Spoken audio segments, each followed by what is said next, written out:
João 7, a partir do verso 1, nós faremos a leitura do verso 1 ao verso 13.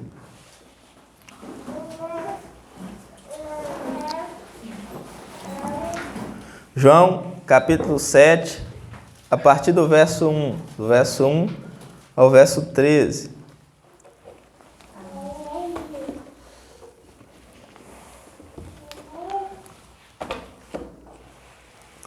Bem, vamos fazer a leitura do verso 1 ao verso 13. Diz assim: passadas essas coisas, Jesus andava pela Galileia, porque não desejava percorrer a Judéia, visto que os judeus procuravam matá-lo. Ora, a festa dos judeus, chamada Festa dos Tabernáculos, estava próxima. Dirigiram-se, pois, a ele os seus irmãos e lhe disseram: deixa este lugar e vai para a Judéia, para que também os teus discípulos vejam as obras que fazes. Porque ninguém que há que procure ser conhecido em público e, contudo, realize os seus feitos em oculto. Se fazes essas coisas, manifesta-te ao mundo, pois nem mesmo os seus irmãos criam nele. Disse-lhe, pois, Jesus: o meu tempo ainda não é chegado, mas o vosso tempo está presente. Não pode o mundo odiar-vos, mas a mim me odeia, porque eu dou testemunho a seu respeito de que as suas obras são más. Subi vós outros à festa, eu, porém, por enquanto não subo, porque o meu tempo ainda não está cumprido. Disse-lhe Jesus essas coisas e continuou na Galileia. Mas depois, verso 10, mas depois que seus irmãos subiram para a festa, então subiu ele também, não publicamente, mas em oculto. Os judeus procuravam na festa e perguntavam: onde estará ele? E havia grande murmuração a seu respeito entre as multidões. Uns diziam: ele é bom, outros: não, antes engana o povo. Entretanto, ninguém falava dele abertamente por ter medo dos judeus. Até aí, vamos orar, pedir que o Senhor nos ilumine para que nós possamos compreender a sua santa palavra. Senhor Pai Santo, nós viemos a Ti mais uma vez no nome do nosso Senhor Jesus, te suplicar, ó Deus, que o Senhor ilumine os nossos entendimentos, que o Senhor ilumine o nosso coração, que o Senhor abra os nossos ouvidos e os nossos olhos, ó Deus, para que nós possamos ouvir a sua santa palavra. Nos dá sabedoria, Senhor, nos dê compreensão, nos dê entendimento, nos ajude a ouvir a sua santa palavra, o que o Senhor tem para nos dizer essa manhã, Senhor, por favor. Quebranta o nosso coração duro, o nosso coração de pedra, o nosso coração incircunciso, o nosso coração maligno. Nos dê um coração que receba a sua palavra, Senhor, um coração que almeja a sua palavra, um coração que tem ouvidos para ouvir a sua santa palavra. Por favor, ó Pai, nós te pedimos, ilumine o nosso entendimento essa manhã. Enquanto a mim, como pregador, eu te suplico, ó Deus, que eu apenas abra a minha boca e que o Senhor fale essa noite, Senhor, que toda honra e toda glória seja dada a Ti. E é confiando na esperança de que o Senhor nos dá na Escritura, Senhor, de que o Senhor falava através dos apóstolos, que o Senhor falava através daqueles que não eram nada.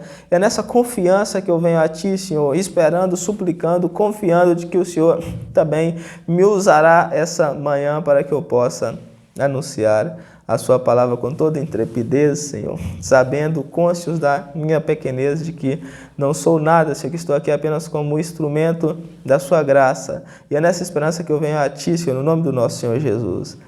Amém. Nós estamos dando entrada agora no capítulo 7. E o capítulo 7, ele é interessante porque ele trata de uma festa em particular chamada Festa dos Tabernáculos. O capítulo 7 nós podemos dividir ele em três partes: antes da Festa dos Tabernáculos, durante a Festa dos Tabernáculos e depois da Festa dos Tabernáculos. Hoje nós veremos esse antes da festa. Nós acabamos de estudar o capítulo 6, que é o capítulo onde que nós vemos o quinto milagre de Jesus, o quarto e o quinto milagre de Jesus. Nós estamos aí nessa sequência, né? No livro de João, o apóstolo João que escreveu, ele cita 7 milagres, exatamente 7 milagres que atestam que Jesus é o Cristo. João, quando ele escreveu esse evangelho, ele tinha como objetivo demonstrar que Jesus é o Cristo. E para demonstrar que Jesus é o Cristo, enviado de Deus, o Salvador do mundo, João ele cita 7 milagres. Ele cita 7 milagres e esses sinais eles atestam que Jesus é o Messias, que Jesus é o Filho de Deus. O objetivo de João é trazer as pessoas a crerem em Cristo e crendo elas possam ser salvas. O objetivo central desse evangelho é isso. No capítulo 6, nós vemos o quarto e o quinto, que é a multiplicação dos pães, né? Jesus ele faz a multiplicação dos pães para a multidão e Jesus ele anda sobre as águas. É o quarto e o quinto milagre. E logo em seguida, esses 2 milagres que Jesus faz no capítulo 6, nós vemos os seus 3 discursos, que são extremamente espirituais, e o desfecho desses discursos.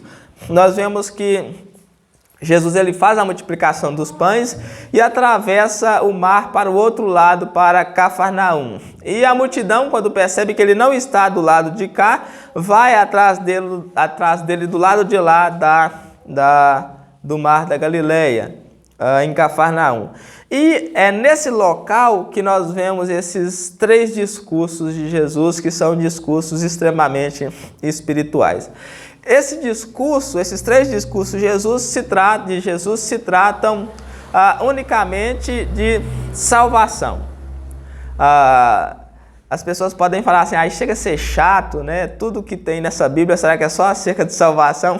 Porque todas as vezes que eu pego essa Bíblia, que eu vejo essa pregação, é só salvação, salvação, salvação, salvação, mas a verdade é que né? A verdade é que São muitas pessoas que usam a Bíblia para muitos outros tipos de coisas, né? Para prosperidade, para riqueza, para melhor vida na terra, mas a Bíblia, o ponto central dela é a salvação.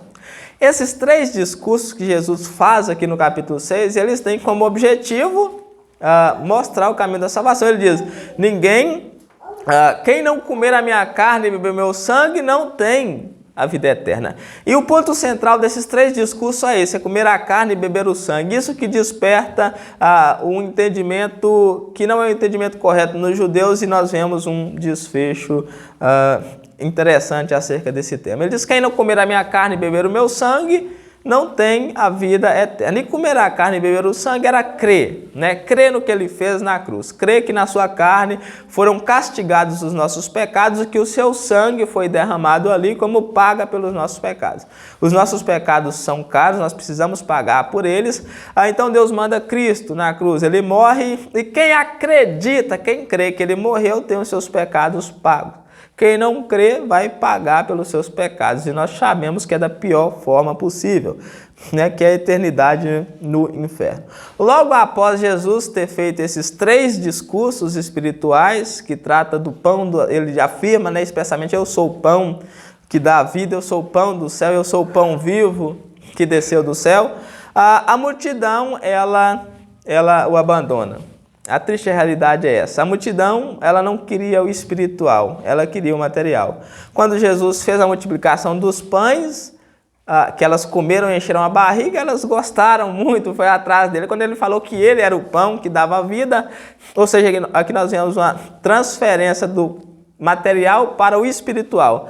O material, que eram os pães, né, que enchiam a barriga, agradavam a multidão e ela corria atrás de Jesus. Quando Jesus falou da salvação, do pão espiritual que dá vida ao mundo, o que a multidão fez? A multidão abandonou. Então, aqui nós vemos que a multidão ela não gostava do espiritual, ela não tinha ouvidos para o espiritual, ela não queria o espiritual, ela queria o material, assim como nós vemos que a tendência do homem é essa, ele prefere o espiritual.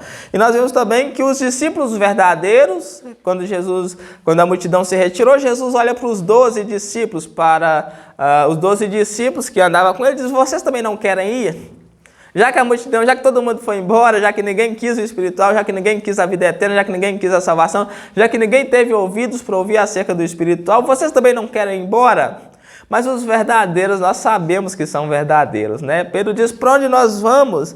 Ele diz aí, no verso 68 do capítulo 6, Pedro diz, respondeu-lhe Simão, Pedro, Senhor, para onde iremos? Só tu tens as palavras de vida eterna. Então Pedro reconheceu que o importante ali era a vida eterna e não os pães.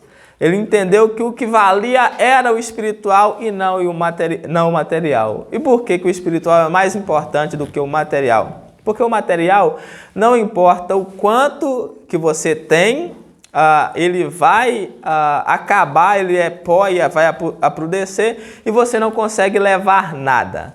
O material não consegue trazer a alegria e a felicidade que Deus tem. E para piorar, você não consegue levar, né? Tem até aquele ditado que caixão não tem gaveta, você não consegue levar nada. Enquanto que o espiritual, né, é para sempre. Jesus trata o espiritual como sendo tesouro no céu. Ele diz, não ajuntar esse tesouro na terra, porque o que acontece com o tesouro da terra? A traça e a ferrugem corrói, e os ladrões escavam e roubam. Naquela época eles pegavam as riquezas, né, e escondiam, colocavam dentro de um pote e furavam no chão e enterrava ela. As casas eram de barro, os ladrões chegavam, cavacavam nas casas, entravam, cavacavam e roubavam os tesouros, ou era vestes, era ouro, prata. Então os ladrões escavavam e roubavam. Jesus diz, ajuntai tesouro no céu, onde ladrões não entram, não há traça e nem ferrugem. Então o tesouro do céu nada mais é do que o espiritual. É o fazer a vontade de Deus, é o viver para a honra e para a glória de Deus, é andar nos caminhos de Deus. Uma vez que a multidão entendeu o teor desses discursos, ela o abandonaram. Porém, passado alguns tempos, como nós vimos de acordo com o texto, né, Jesus ele tem essa conversa aqui com seus irmãos. E aqui nós vemos a incredulidade dos irmãos de Jesus. Nós veremos hoje aqui em primeira instância a incredulidade dos irmãos de Jesus. Eles não acreditavam, eles não criam em Jesus. E eu destaquei aqui alguns pontos importantes para que nós possamos ver. A primeira coisa que nós veremos aqui é a incredulidade dos irmãos de Jesus. Está aí do verso 1 ao verso 5. Do verso 1 ao verso 5 fala dessa incredulidade. E antes de nós fazermos a leitura do texto, eu gostaria de destacar aqui uma questão importante acerca desses irmãos de Jesus. Essa questão é que Jesus tinha irmãos, sim. Nós que viemos do berço católico não acreditamos que Jesus não tinha irmãos, que Jesus ele era o único filho de Maria. Por quê? Porque de acordo com a tradição, né, que não é bíblica, a tradição vem do alto clero, dos papas, dos concílios católicos, eles designaram que Maria é uma virgem perpétua, a virgindade perpétua. Eles defendem esse dogma de que Maria é uma virgem perpétua. Ou seja, Maria só teve Jesus e não teve mais filho algum. Mas não é isso que a Bíblia nos diz. A Bíblia nos diz que Maria teve mais filhos e que Jesus teve mais irmãos. Inclusive, a Bíblia até cita o nome desses irmãos. Em Marcos, capítulo 6, verso 3 e 5, diz que Jesus tinha 4 irmãos e tinha várias irmãs, e ele cita o nome de 4 desses irmãos de Jesus. Um é Tiago, José, Judas e Simão. Nós vemos 2 desses irmãos, um na carta de Gálatas, que era Tiago. Tiago, irmão do Senhor, Paulo se refere a Tiago como sendo irmão do Senhor na carta aos Gálatas, essa que nós acabamos de ler na sexta-feira. E o outro irmão de Jesus é o que escreveu a penúltima carta da Bíblia, o Judas, né, que é esse aqui, não é o traidor. Esse Judas aqui, que é o irmão do Senhor, que não é traidor. Nesse momento aqui da história, eles não criam em Jesus. Eles ainda tinham a perspectiva de um Messias que fosse terreno, então eles pedem para que Jesus, né, se manifestem ao mundo, porque eles não criam. Mas depois da sua ascensão, Jesus, eles creram, alguns deles creram. Diz aí, no verso 1, passadas essas coisas, tudo aquilo que nós vemos anteriormente, andava Jesus pela Galileia, porque não desejava percorrer a Judéia, visto que os judeus procuravam matá-lo. A vida de Jesus era essa, eles estavam sempre procurando matá-lo. Por que eles estavam sempre procurando matá-lo? Porque Jesus ele veio viver uma vida diferente daquela que eles eram acostumados. Eles viviam uma vida de legalismo religioso e Jesus veio viver uma vida que condizia com a lei. Então a doutrina daquela época era diferente, eles não aceitavam a doutrina de Jesus, por isso eles queriam matá-lo. E eles estavam sempre tentando fazer isso. Verso 2, ora, a festa dos judeus chamada Festa dos Tabernáculos estava próxima. E o que é essa festa dos tabernáculos? Tabernáculo nada mais é do que tenda. É um nome muito bonito, nós vemos assim, falamos, isso, um tabernáculo. Mas o tabernáculo, na verdade, era uma tenda. Uma tenda. O que era uma tenda? Era uma barraca de pano, onde que as pessoas usavam, né, para se deitar, para dormir, para morar realmente. E esses tabernáculos, eles eram muito comuns na saída do povo do Egito. Quando o povo saiu do Egito, eles moravam em cabanas. O que era essa festa? Quando essa festa era comemorada? Essa festa era comemorada no final da colheita, quando eles colhiam, né, o fruto da terra, eles comemoravam essa festa no final da colheita como forma de agradecimento a Deus. Então a festa dos tabernáculos tinha esse objetivo de ser uma festa de agradecimento a Deus pela provisão. A festa dos tabernáculos também, ela relembrava, né, a saída do povo do Egito e como que Deus guardou o povo do Egito. E também a festa dos tabernáculos tinha um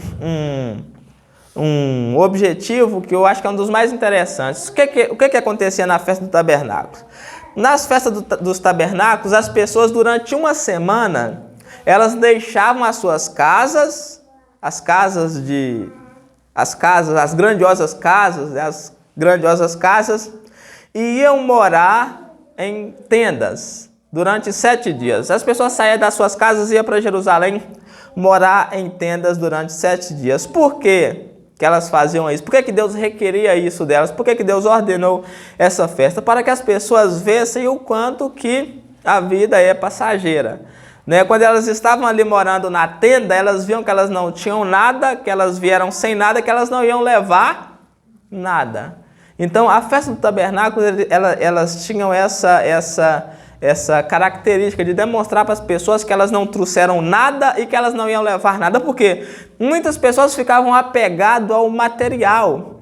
Muitas pessoas ficam apegadas ao material, ama a casa, ama o carro, ama os veículos, ama o dinheiro, ama o ouro, ama essas coisas. E durante 7 dias, as pessoas deixavam as casas, deixavam todos os bens ali e iam morar em tendas. E com aquilo as pessoas viam, né, que elas não iam levar nada dessa terra. Então esse era o objetivo, um dos objetivos da festa dos tabernáculos.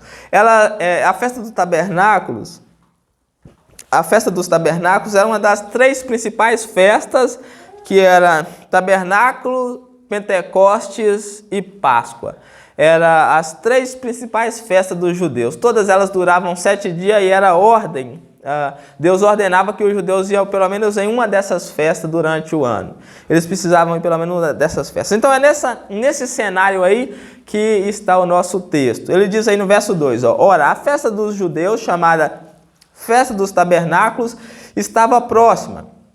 Verso 3, dirigiram-se, pois, a ele os seus irmãos. E aqui entra os irmãos de Jesus. Mais uma vez que a Bíblia nos fala dos irmãos de Jesus. Dirigiram a ele, pois, os seus irmãos e disseram, deixa este lugar e vai para a Judéia, para que também os teus discípulos vejam as obras que tu fazes.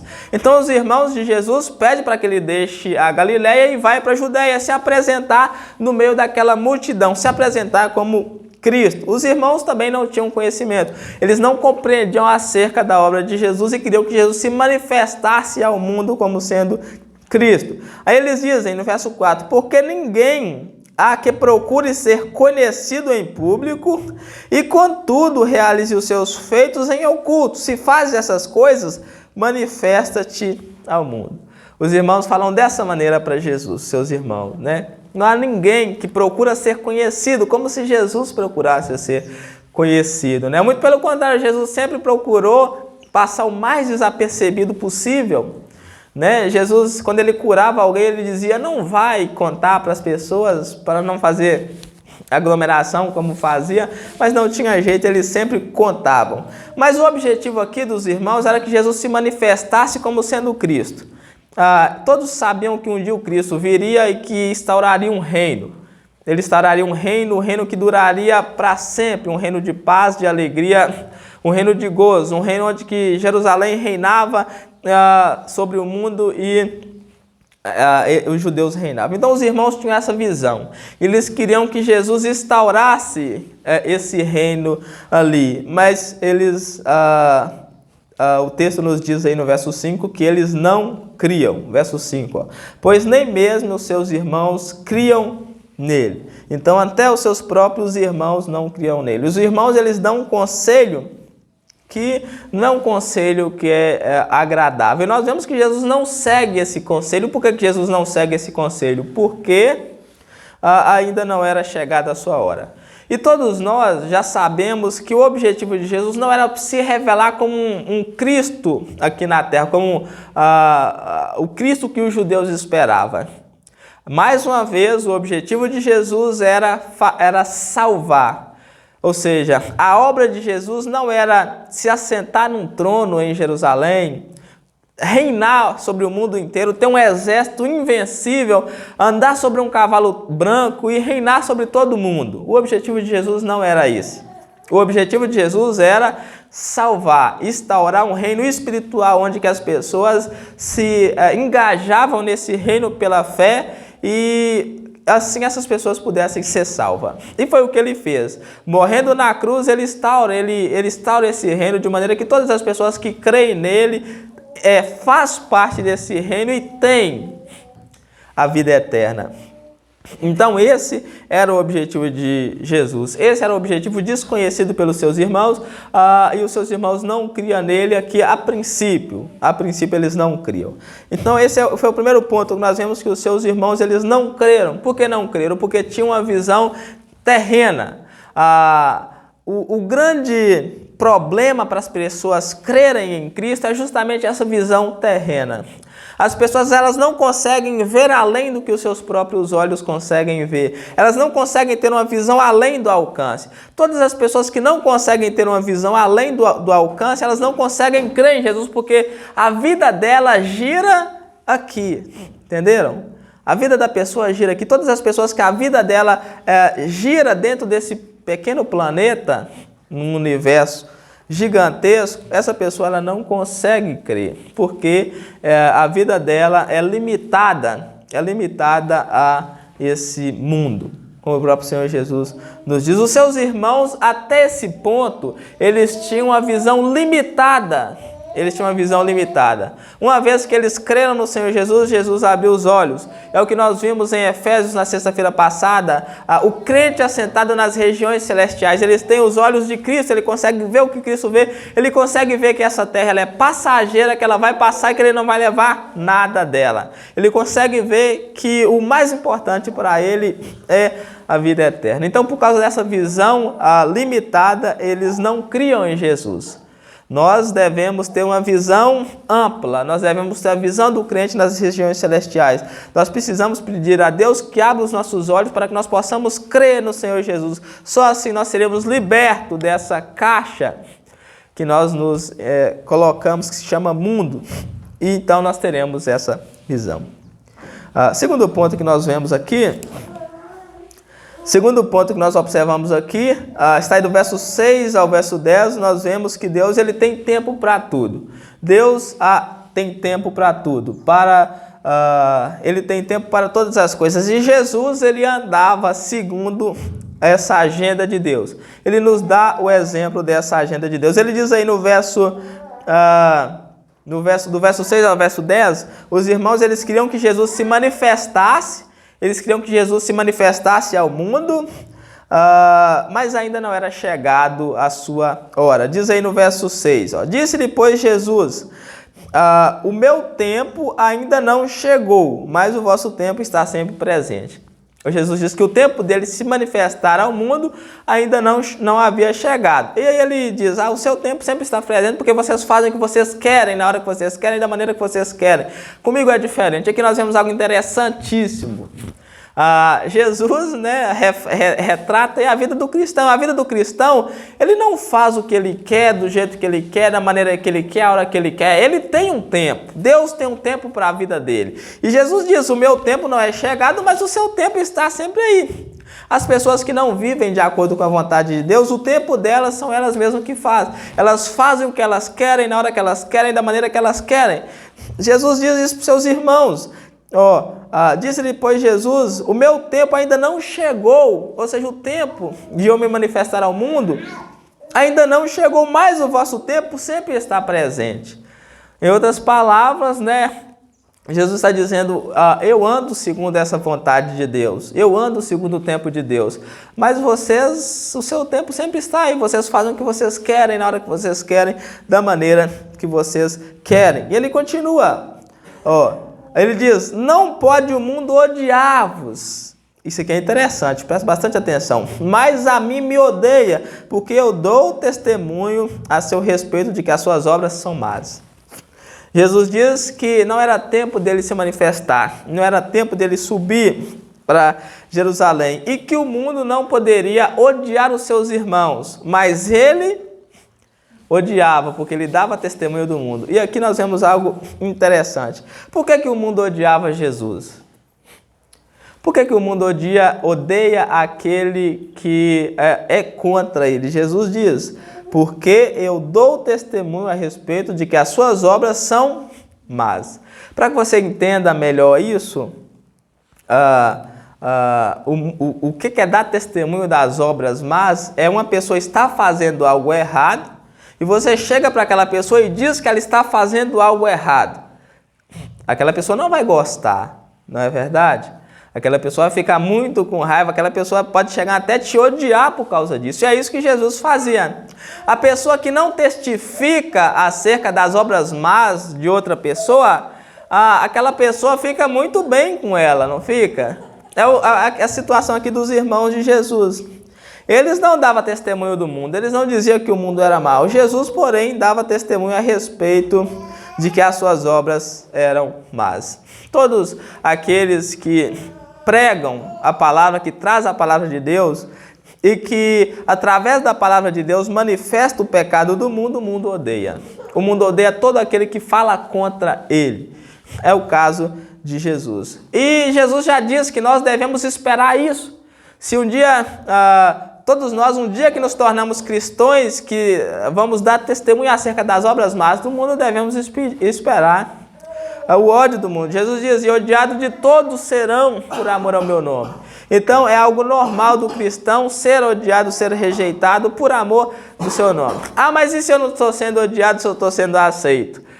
Esse é o problema, né? Quando o cristão está sendo aceito demais, quando o mundo está abraçando, né? Quando o mundo abraça, significa que é dele. Né? Quando o mundo abraça o que é seu, o mundo abraça o que é seu. Então esse é um grande problema e um grande dilema que nós devemos estar sempre atentos. Será que eu estou sendo abraçado pelo mundo? Será que eu dou testemunho das obras do mundo que é má? Será que eu me pareço com Cristo ou eu sou, nesse caso aqui, os irmãos de Cristo que o mundo ama? Então nós devemos prestar atenção nisso. O mundo me odeia, o mundo me ama. Eu dou testemunho das obras más dele ou eu compactuo com as obras más. Ele continua aí no verso 8. Subi vós outros à festa, eu por enquanto não subo, porque o meu tempo ainda não está cumprido. Ou seja, Jesus deixa claramente que não é o seu tempo de se manifestar ao mundo. Ele não tem tempo, essa não é a hora, não era dessa maneira que ele deveria se manifestar.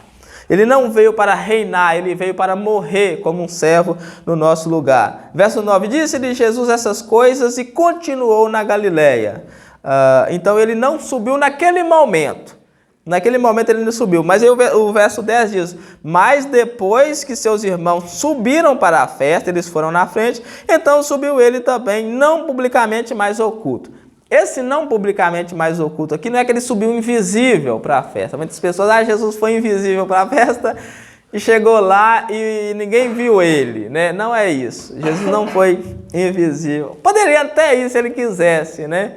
Ou ir em espírito. Esse oculto aqui é que ele não subiu para se manifestar. Ele não subiu como os irmãos queriam. Os irmãos queriam que ele se manifestasse naquela multidão, que ele apresentasse como Cristo, reunisse um exército e subisse contra César. Não, ele subiu em oculto. Ele subiu como ele sempre esteve, em oculto. Ele nunca revelou que era o Cristo. Ele sempre falava em parábolas para que as pessoas não percebessem quem ele era. Só os salvos é que poderiam perceber. Então ele subiu mais adiante, mas ele não subiu publicamente, mas em oculto. E o último ponto que nós observamos aqui, a última coisa que nós observamos, nós já estamos chegando ao final, vai do verso 3 aí, do verso 11 ao verso 13, nós vemos que eles procuravam por Jesus, e nós observamos algo interessante. No meio daquela multidão, as pessoas procuravam por Jesus. E um ponto interessante é que elas procuravam por Jesus não porque criam. Muitas delas não criam, muitos deles não criam, mas eles procuravam por Jesus. Por quê? Vamos fazer a leitura aí do verso 11, ó. Diz assim: ora, os judeus procuravam na festa e perguntavam: onde está ele?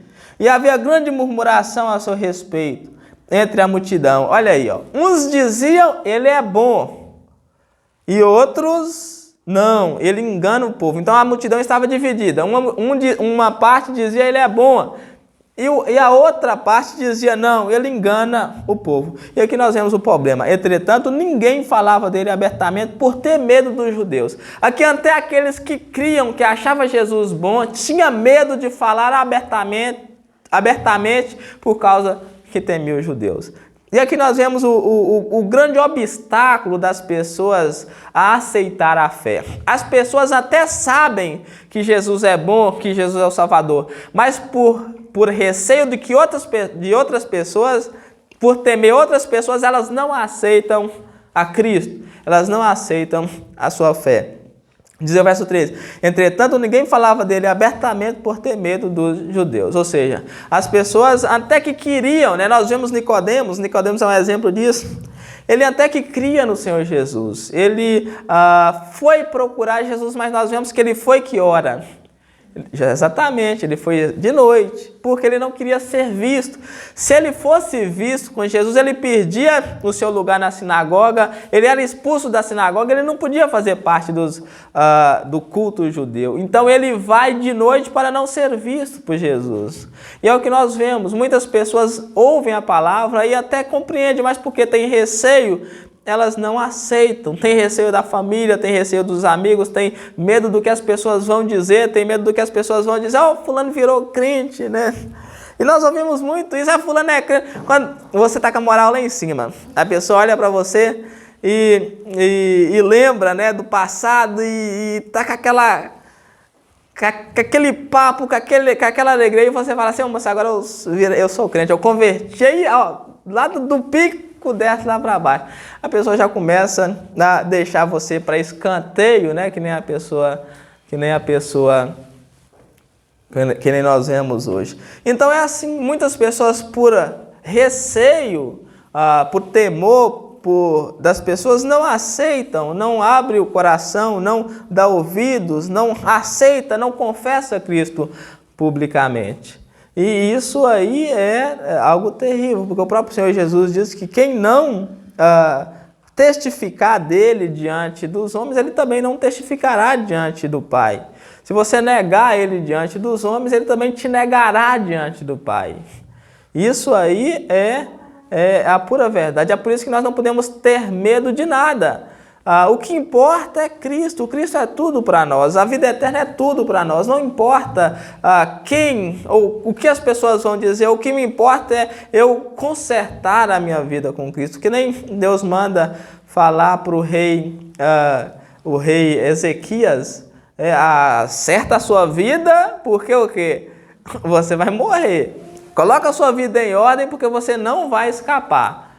Então o que nós precisamos é colocar a nossa vida em ordem, o que nós precisamos é aceitar o Senhor, o que nós precisamos é abrir o nosso coração, é arrepender dos nossos pecados, confessar os nossos pecados, deixar os nossos pecados e aceitá-lo de todo o nosso coração. Isso é o que Ele pede nas Escrituras, é isso que nós devemos fazer para que nós possamos viver para Ele. Amém?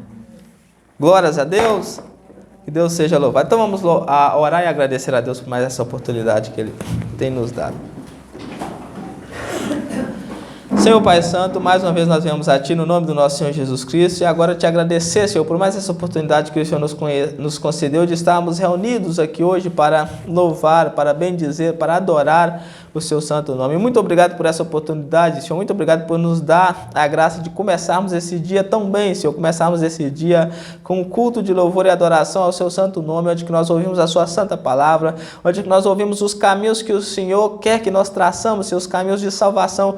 Por favor, Senhor, nós finalizamos essa oração com o pedido que o Senhor nos conceda a graça de andar nesses caminhos, ó Deus, de andar por eles e não desviarmos dele, que o Senhor guarde os nossos pés, Senhor, para que nossos pés não venham vacilar, para que os nossos pés não venham escorregar, de maneira que nós venhamos abandonar os seus caminhos. Por favor, Senhor, nos conceda essa graça, quebranta o nosso coração, Senhor, nosso coração duro como pedra, permita que a sua palavra entre, Senhor, e quebrante, para que nós possamos ouvir, para que nós possamos bendizer, para que nós possamos adorar o Seu santo nome. Por favor, Senhor, permita que nós nos desligamos um pouco, Senhor, do mundo, que nós desligamos um pouco do material, que nós sejamos purificados dessas coisas inúteis que não têm valor algum, Senhor, eu te peço, no nome do nosso Senhor Jesus.